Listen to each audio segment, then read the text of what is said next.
A raging thunderstorm and straight line winds are all it takes for a broiler house like this to completely flatten, killing nearly 14,000 chickens on June 16th and damaging two other houses in its wake. Because I was in sort of a state of shock because we knew that we had a house full of growing chickens. So I knew that we had to act fast.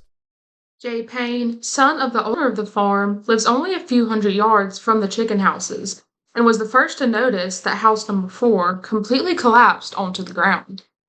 I can see the chicken houses from my house. They're only about, I don't know, 150, 200 yards away.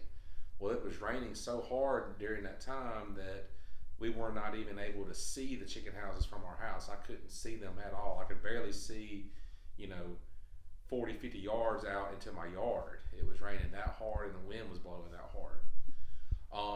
So once everything kind of settled down, was when I went and looked outside again, and that's when I noticed that the chicken house was on the ground. Anyway, it was around 7 p.m. if I remember right, and we started getting alerts on our phone from the National Weather Service saying straight line winds, coming to your area, within about 10 minutes, and so we really took it, serious then.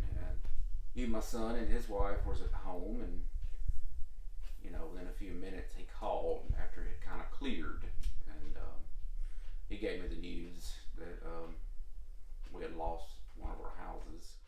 After the cleanup, Payne was left with a tough decision: attempt to rebuild another costly broiler house or discontinue Payne and Payne Farms for good.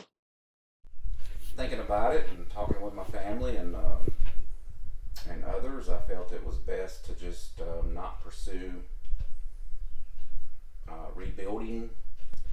It was just one of those things I felt was best for not just me, but for my family.